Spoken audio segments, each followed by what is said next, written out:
அன்பான நமது யாஸ் சேனல் நேயர்கள் அனைவர்கள் மீதும் இறைவனின் சாந்தியும் சமாதானமும் என்றென்றும் நிலவட்டமாக. கடந்த சில தினங்களாக சமூக வலைதளங்களிலும் செய்தி ஊடகங்களிலும் பரபரப்பாக பேசப்படுவது ஜாஃபர் சாதிக் போதை கடத்தல், போதை பொருள் கடத்தல். அவனை கைது செய்துட்டாங்க. போதை தடுப்பு அதிகாரிகள் கைது செய்துட்டாங்க. டெல்லியில் இருக்கிறான். போதை எந்த வழியில இருந்தாலும் தடுக்கப்படணும். போதை சமுதாயத்தை சீரழிக்கக்கூடியது, மனித வாழ்வை மாசடிக்கக்கூடியது. அந்த அடிப்படையில் போதை மிகவும் ஆபத்தான ஒரு விஷயம். போதை, அந்த போதை மட்டும் இல்லை, மத போதையும் மோசமானது. மத போதையும் மோசமானது. பிஜேபி கையில வச்சுக்கிட்டு மதத்தால மக்களை பிடிச்சுக்கிட்டு இருக்கிற மத போதை, அது மிக ஆபத்தானது. மனித சமுதாயத்திற்கே ஆபத்தானது. பிஜேபி ஆளக்கூடிய மாநிலங்கள்ல இந்த போதைப் பொருள்கள் இல்லை என்று நீங்கள் நினைக்கின்றீர்களா?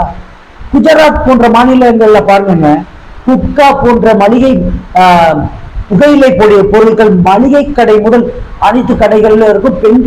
பெண்கள் சர்வசாதாரணமாக போடுவாங்க. பிரதமர் மோடியாக இருக்கிறார். அவர் அங்கு ஆட்சி செய்த காலத்திலிருந்து குட்கா அங்கு அனைத்து கடைகளிலும் கிடைக்கும். நான் கண்ணால் பார்த்தவன். இப்போ ஜாஃபர் சாதிக் திமுகவை சேர்ந்தவர், அப்படி போட மாட்டீங்களா? பத்திரிகை நண்பர்கள் ஏன் அப்படி போட மாட்டீங்க? ஏன் கொஞ்ச நாளைக்கு முன்னாடி ஆருத்ரா நிறுவனம் மோசடி வழக்குல அவர் உங்களோட அண்ணாமலைக்கு பொன்னாட போத்துறாரு, உங்களுக்கு பொன்னாட போத்துறாரு, உங்க கட்சியை சார்ந்தவர் தானே, உங்களோட நெருக்கமா இருக்கிறாரு அப்படின்னு பத்திரிகையாளர் கேட்கும்போது அண்ணாமலை என்ன சொன்னார்? தமிழ்நாடு பிஜேபி மாநில தலைவர் அண்ணாமலை என்ன சொன்னார் ஞாபகம் இருக்குதா? எல்லாருக்கும் ஞாபகம் இருக்கும், மறந்துருக்க மாட்டீங்க.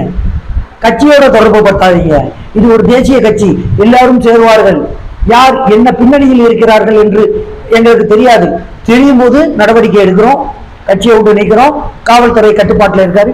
இது போல எத்தனை குற்றச்சாட்டுகள் பிஜேபி நிர்வாகிகள் மீதும் உறுப்பினர்கள் மீதும் அடுக்கடுக்கான குற்றச்சாட்டுகள் இருக்கின்றன. ஒரு ஜாஃபர் சாதிக் பிடிபட்ட உடனே திமுகவை அழிச்சிடலாம் என்று எண்ணிக்கொண்டிருக்கிறீர்கள். எந்த ஆபத்தான சூழ்நிலைக்கு எந்த மாநிலத்துக்கும் போகாத நம்ம பிரதமர் அடிக்கடி தமிழ்நாட்டுக்கு வர்றார், மக்களோட பேசுறார். என்ன வெங்காயம் இது? வெக்கமா இல்லையா? தூத்துக்குடி நகரம், தூத்துக்குடி மாவட்டம், திருநெல்வேலி, கன்னியாகுமரி, தென் மாவட்டங்கள் வெள்ளத்தால் சூழ்ந்து மக்கள் வாழ்வாதாரத்துக்கு சிரமப்பட்டமே. அப்ப வரையில நிதி தரை இல்லை. தலைநகர் சென்னை தூத்துக்குடி வெள்ளத்திற்கு முன்பாகவே பாதிக்கப்பட்டுச்சு. அப்ப வரையில நிதி தரையில்லை. கேட்டா இது பேரிடர் இல்லை என்று கூறினீர்களே, இப்ப எந்த மூஞ்ச வச்சுக்கிட்டு தமிழ்நாட்டுக்குள்ள வர்றீங்க அடிக்கடி? இவ்வளவு காலமா கட்டாத எம்ச இப்ப அவசர தேசியில கட்டுறீங்களே. இவ்வளவு நாளா தமிழ்நாட்டு கவர்மெண்ட் நிலம் கையகப்படுத்தி கொடுக்கல ஒரு போலி பிம்பத்தை ஏற்படுத்தி வச்சிருந்தீங்களே. இப்ப மட்டும் தமிழ்நாட்டு கவர்மெண்ட் உங்களுக்கு நிலத்தை கையகப்படுத்தி தந்துடுச்சா? நிலம் கையகப்படுத்தாம எப்படி நீங்க அடிக்கல் நட்டிட்டு போனீங்க? அடுக்கடுக்கான கேள்விகள். மகளிர் தினம் வருஷம் வருது. இந்த வருஷம் தான் வர்ற மாதிரி 100 ரூபாய் சிலிண்டருக்கு குறைச்சிருக்கீங்களே. 8 மாத காலமாக சிலிண்டரை கட்டுக்கோப்பா வச்சிருக்கல. அது வீட்டுல உள்ள சிலிண்டருக்கு தான், வணிக சிலிண்டர்களை விலை உயர்த்தி வருகிறீர்கள். அது ஏன்னா மக்களுக்கு தெரியாதுன்னு நினைச்சுக்கிட்டு இருக்கீங்க. வணிக சிலிண்டர்கள், அதாவது கடைகளுக்கு எடுக்கக்கூடிய சிலிண்டர் விலை உயர்ந்து கொண்டே போகிறது. சுங்கச்சாவடி கட்டணம் உயர்ந்து கொண்டே இருக்கின்றது. சுங்கச்சாவடியை பத்தி பேச அது ஒரு தனி டாபிக், அதனால அதை இதுல கொண்டு வரல. தேர்தல் நெருங்குகிறது என்ற அச்சத்தில், எங்கு நாம் தோற்று விடுவோமோ என்ற அச்சத்தில்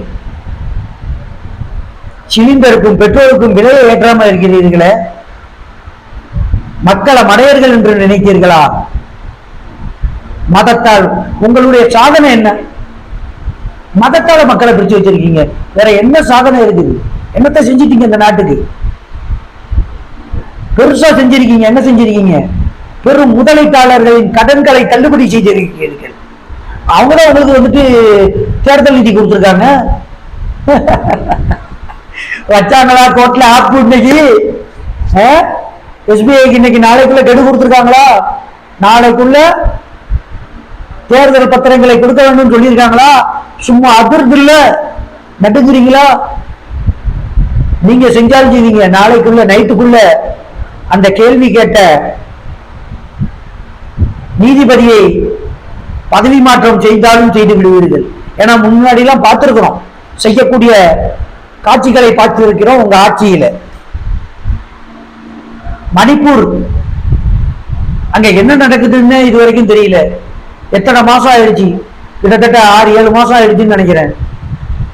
அங்க பிரதமர் போய் பார்த்தாரா? அங்குள்ள மக்களுக்கு ஏதாவது நிவாரணம் கொடுத்தாரா? என்ன பண்ணாரு? இன்னைக்கு சுராவ் சூரா என்ற வீரர், மல்யுத்த வீரர் நினைக்கிறேன், அவரு இன்னைக்கு வந்துட்டு பதக்கத்தை வென்று விட்டு சொல்றாரு, பிரதமர் மோடி அவர்களே, எங்கள் மாநிலத்துக்கு வாருங்கள், எங்க மாநிலத்தின் அவலத்தை தீருங்கள், எங்க மாநில மக்களின் குறைகளை போக்க வாருங்கள் என்று அவர் கூப்பிடுவதை நம்ம சமூக வலைதளங்கள்ல பார்க்க முடியுது. அங்க ஏன் போகல? தமிழ்நாட்டுக்கு நீங்க ஏன் வரணும்? சமீபமா வெளிநாட்டிலிருந்து சுற்றுலா வந்த கணவன் மனைவி, கணவனை கொன்றுவிட்டு மனைவியை கற்பழித்தார்களே, கூட்டு பலாத்காரம். இதுதானே உங்க சாதனை? மணிப்பூர்ல ஒரு பெண்ணை நிர்வாணமாக்கி ஆண்கள் புடைசூழ அழைத்து வந்தார்களே, ஒரு ராணுவ வீரர் தன் மனைவி கற்பழிக்கப்பட்டு முகாமில் அடைக்கப்பட்டிருக்கிறார் என்று கூறினார்களே, இது போல எத்தனை பெண்கள் அந்த முகாம்களில் தங்க வைக்கப்பட்டிருந்தார்கள். பிஜேபி ஆளக்கூடிய மாநிலங்களில் இதுதானே நமக்கு காட்சியாகவும் சாட்சியாகவும் இருக்கின்றது. வெட்கமே இல்லாம திராவிட முன்னேற்ற கழகத்தின் ஆட்சியை, தலைவர் மு.க. ஸ்டாலின் அவர்களின் சீரான ஆட்சியை குறை கூறுகிறீர்களே. அண்ணாமலை என்னத்தை சாதிச்சான்? அண்ணாமலை நடைபயணம் கூட ஒழுங்கா போக முடியல. ஒரு ஊர்ல ஏறிட்டு அடுத்த ஊர்ல போய் இறங்கி அந்த நடைபயணத்தையே ஒழுங்கா நடத்த ஒரு துப்பு இல்லாத அண்ணாமலை ஆட்சியை பத்தி பேசுறாராம், கமெண்ட் கொடுக்கிறாராம், டெய்லி பிரஸ் மீட்டான். தான் செய்யக்கூடிய வேலையை சரியாக செய்ய துப்பில்லாத அண்ணாமலை நடக்க முடியல. நடைபயணம் எதுக்கு பேர்? நடைபயணம். தன்னுடைய வருமானத்தை தன்னால் சரிவர செயல்படுத்த முடியல. 7 லட்சம் 8 லட்சம் தனக்கு செலவாகுதுங்கிறாரு. அந்த வருமானம் நல்லவர்களுடைய உதவினால செய்யப்படுதான். பிச்சை தானே அது? பிச்சை. அண்ணாமலை எடுப்பது பிச்சை. இது என்ன கௌரவ பிச்சையா? வெக்கமா இல்ல? நீ கனிமொழி எம்பியை பார்த்து கேட்கிறார், தந்தையுடைய பேரை எடுத்துட்டா என்ன இருக்கு? ஏண்டா தந்தையோட பேரை எவனா இருப்பான்? நீ எல்லாம் தந்தையோட பேரை, தந்தையோட பேரை எடுக்கணும். தந்தையுடைய பேரை சொல்வது கர்வம், கம்பீரம். அந்த கம்பீரத்தோட சொல்வோம் கருணாநிதி, கனிமொழி கருணாநிதி என்று ஆணவத்துடன் சொல்லுவோம். உறுத்துதா உனக்கு? உறுத்துதா? அப்படித்தான் சொல்லுவோம். அந்த சொத்தை தந்தையின் சொத்தை அனுபவிக்கிறதுக்கு உனக்கு எதுக்கு நாங்க வெக்கப்படணும்? நீ நான் அடுத்தவன் சொத்துல வாழ்றதுக்கு வெக்கப்படணும். மக்களை மதத்தால தூண்டி விட்டு மக்களை பிரித்து வச்சு எல்லா மாநிலங்களையும் சிறுபான்மையினர்களும் தலித்துகளும் கிறிஸ்தவர்களும் இஸ்லாமியர்களும் அச்சத்துடன் வாழ உங்களுடைய ஆட்சி வழிவகுத்து வச்சு இருக்கிறது. சமீபத்தில் ஒரு சுரங்க பாதையில மாட்டிக்கிட்டாங்க மக்கள். அதுல என்னெல்லாமோ ட்ரை பண்ணி பார்த்தாங்க அந்த மக்களை காப்பாத்துறதுக்கு. நெய்வேலி. அப்போ அதை யார் காப்பாத்துனா? எலிவேலைக்குள்ள போறவங்க போய் காப்பாத்தினாங்க. அது ஒரு முஸ்லீம், டெல்லியில குடியிருக்கிறார். அவருடைய வீட்டை அவர் குடியிருக்கக்கூடிய வீட்டை இடித்தீர்களே. அவர் மகள் பரீட்சை எழுத முடியாம போறதுக்கு காரணமாக இருந்தீங்க. இது ஒரு பிரச்சனையாவன பின்னாடி அவருக்கு ஒரு வீடு கொடுக்கப்பட்டிருக்கு. இதுதானே உங்க சாதனை? கர்நாடகால உங்க ஆட்சிக்கு முன்னாடி ஹிஜாப் அழியக்கூடாதுன்னு பிரச்சனை பண்ணீங்க. இப்படி எத்தனை பிரச்சனைகள் மக்களை துண்டாடும் விதமாக நீங்க தமிழ்நாட்டில் ஆட்சிக்கு வந்து என்னத்தை கிடைக்க போறீங்க? அங்க செஞ்சதுதான் இங்கேயும் செய்வீங்க. உங்களுக்கு தாய்மொழி மீது தமிழ் மொழி மீதும் பற்று இல்லை, தமிழர்கள் மீதும் அக்கறை இல்லை. கர்நாடகால தமிழ் தாய் வாழ்த்து பாட்டு போடும் போது என்ன சொன்னீங்க? ராகம் சரி இல்லை, அதனால அதை வந்துட்டு நிப்பாட்ட சொன்னாங்க, நிப்பாட்டிட்டேன். ஏன் அங்க என்ன ஆர்கெஸ்ட்ராவா நடக்குது? இங்க சமீபத்துல இப்போ ஆளுநர் ரவி சட்டப்பேரவையில தமிழ்தாய் வாழ்த்து போட்டவன தமிழ்தாய் வாழ்த்து போடக்கூடாது, தேசிய கீதம் தான் முழங்கணும்னு சொன்னாரு. அப்ப உங்களுடைய குரல் என்னவா இருந்துச்சு? பிஜேபி ஆட்சிக்கு வந்தால் தமிழ்நாடு சட்டப்பேரவையில் தமிழ்தாய் வாழ்த்து கூறப்படாது என்று கூறினீர்களே, வெக்கமா இல்லையா? தமிழர்களின் பெருமையை பறைசாட்டக்கூடிய தமிழ்தாய் வாழ்த்துக்கு முட்டுக்கட்டை போடக்கூடிய நீங்கள் தமிழ்நாட்டில் வாழக்கூடிய ஆளக்கூடிய தகுதி பெற்றவர்களா? உங்களுக்கு எல்லாம் என்ன தகுதி இருக்கு தமிழனையும் தமிழர்களையும் பற்றி பேசுவதற்கு? என்ன கரையோடு இருக்கீங்க? தமிழ்நாட்டு மக்களுக்கு நாங்க இருக்கிறோம், என்னத்துக்கு வந்து நின்னீங்க? தமிழையும் தமிழ் மொழியையும் நசுக்கக்கூடியவர்கள் தான். ஹிந்தின்னு தூக்கி பிடிக்கிறீங்களே, ஹிந்தி எந்த நாட்டுடைய ஆட்சி மொழி? எந்த நாட்டுல அதை வந்துட்டு சிஸ்டமேட்டிக்கா யூஸ் பண்றாங்க? எந்த முன்னேற்றத்துக்கு ஹிந்தி யூஸ் ஆகும்? ஒரு லாங்குவேஜ் கத்துக்கிட்டா யூஸ்.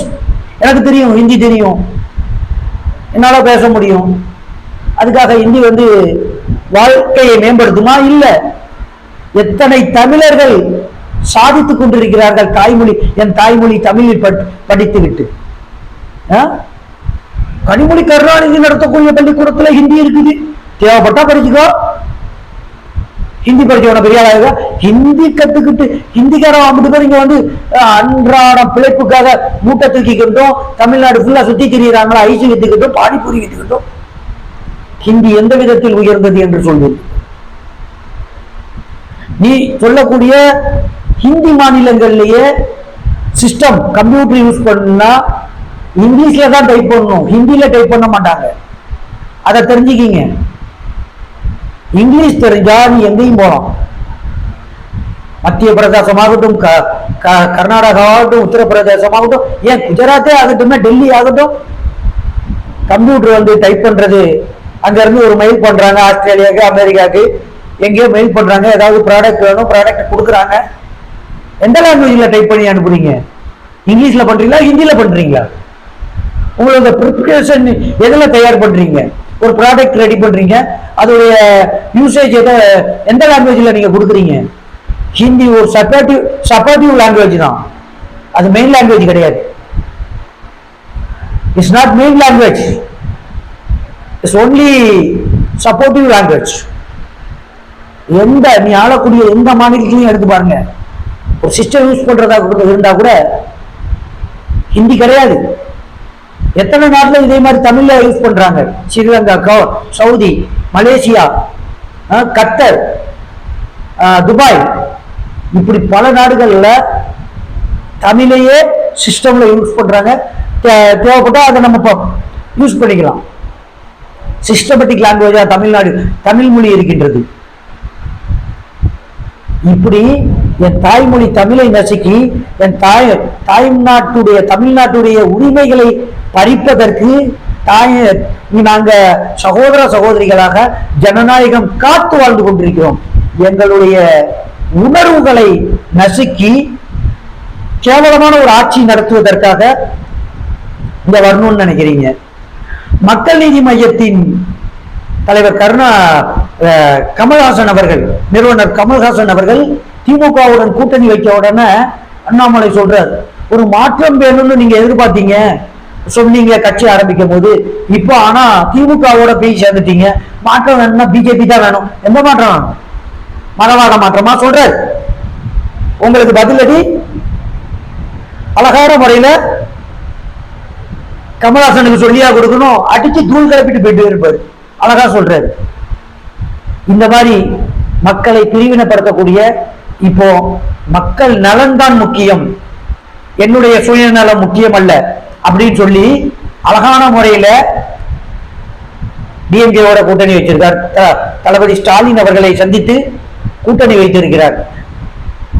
பச்சை துரோகிகளை ஓபிஎஸ், சரத்குமார் போன்றவர்கள் போன்று கமல்ஹாசன் இல்லை என்பதை நினைத்து பெருமையாக இருக்கின்றது. இந்த மாநில நலனின் அக்கறை இல்லாமல் ஓபிஎஸும் சரத்குமார் போன்றவர்கள் பிஜேபியுடன் கூட்டணி வைத்திருக்கிறார்கள். இவர்களுக்கெல்லாம் சுயலாபத்தின் அடிப்படையில் வைத்திருக்கிறார்கள். கமல்ஹாசன் தன்மானத்தை இழந்தாலும் பரவாயில்லை, இந்த மக்களின் நலன் முக்கியம் என்று வைத்திருக்கிறார். அவருக்கு ஒரு ஹேண்ட்ஸ் ஆஃப் சொல்லணும். கண்டிப்பா உண்மையில சொல்லணும். அவர் சொல்லக்கூடிய காரணம் அது. நான் சீட்டுக்காக போகல, மக்கள் நலனுக்காக போனேங்கிறது உண்மையிலேயே பாராட்டக்கூடியது.